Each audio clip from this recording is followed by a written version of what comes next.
Okay po mga dudes, ngayon po ay magluluto tayo ng tilapia.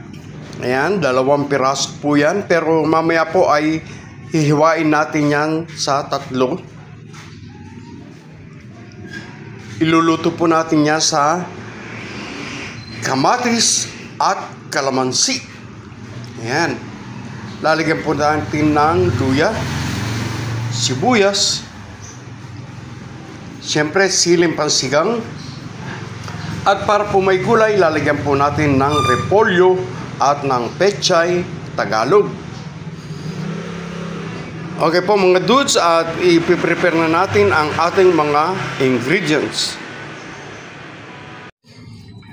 Okay po mga dudes, ito pong tilapia ay pinalinis na natin sa palengke at hihiwain po natin. Ayan. Pwede po yan pagtatluin natin. Ayan. Yung isa ay ganun din po.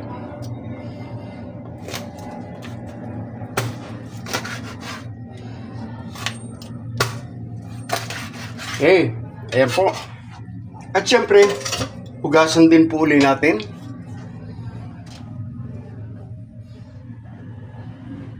At syempre, para may gulay, lagyan natin ng pechay Tagalog at repolyo. Ayan. Dahil mahilig po tayo sa gulay, ayan, kinakailangan may gulay.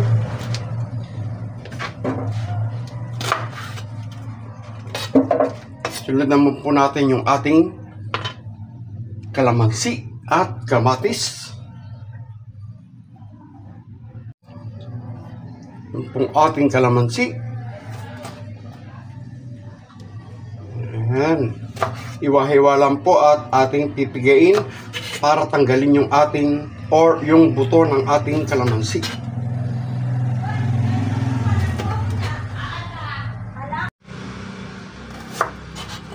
At syempre ang ating luya, sibuyas at kamatis. Yan, tabi-tabi na lang po sila dyan.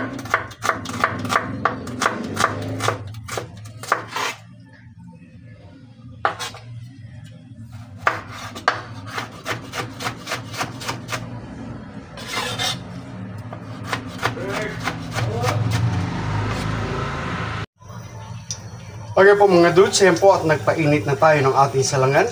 Mainit na po yan, nilagyan natin ng konting mantika. Unahin po natin yung luya.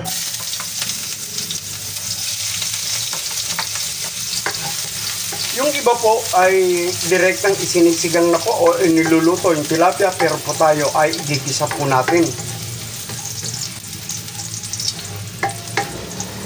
Ayan, yung ating luya, yung ating sibuyas.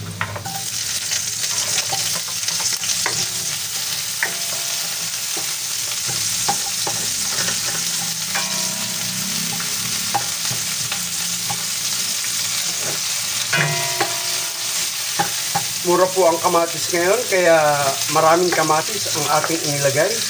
Ayan.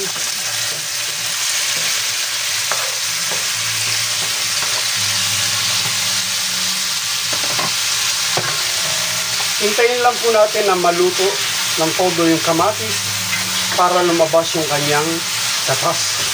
Ayan.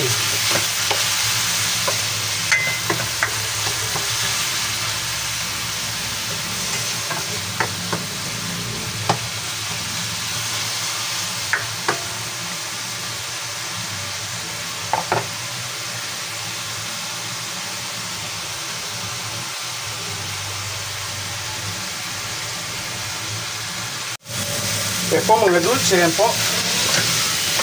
Ilalagay na po natin yung ating tilapia.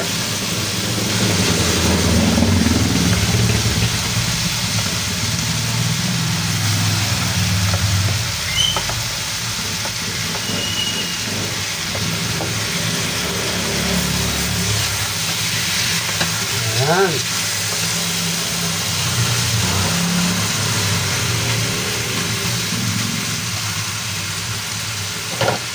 lagyan po natin ng 2 cups ng tubig.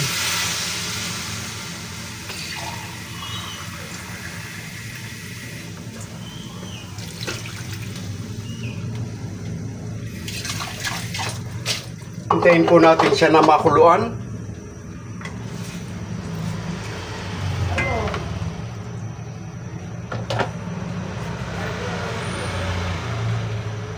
Lagyan po natin ng patis. Okay din po kung asin. At inuulit ko na ang alat at asim ng ating niluluto ay naaayon sa inyong panlasa.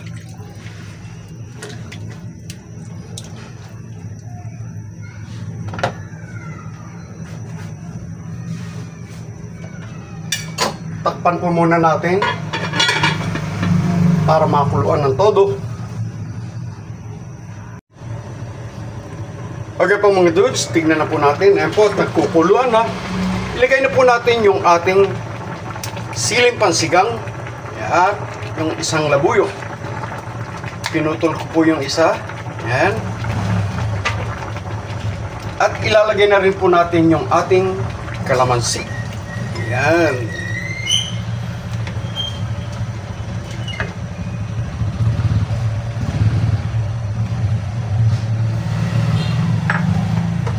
At titikman na po natin kung okay na po yung asim or yung alat.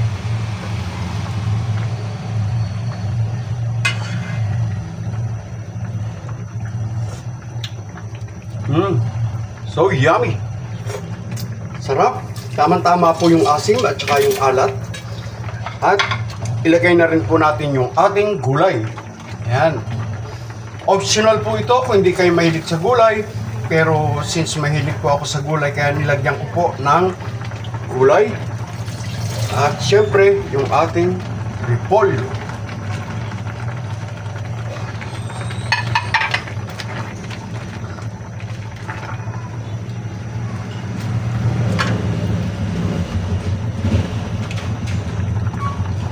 Hintayin lang po natin siya na medyo makuluan yung ating gulay at presto, luto na ang ating tilapia sa kalamansi at kamatis. Yan po mga dudes!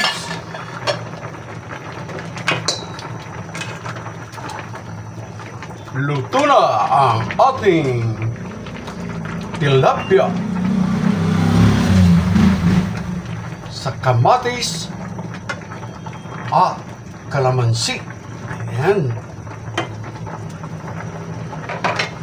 So yummy!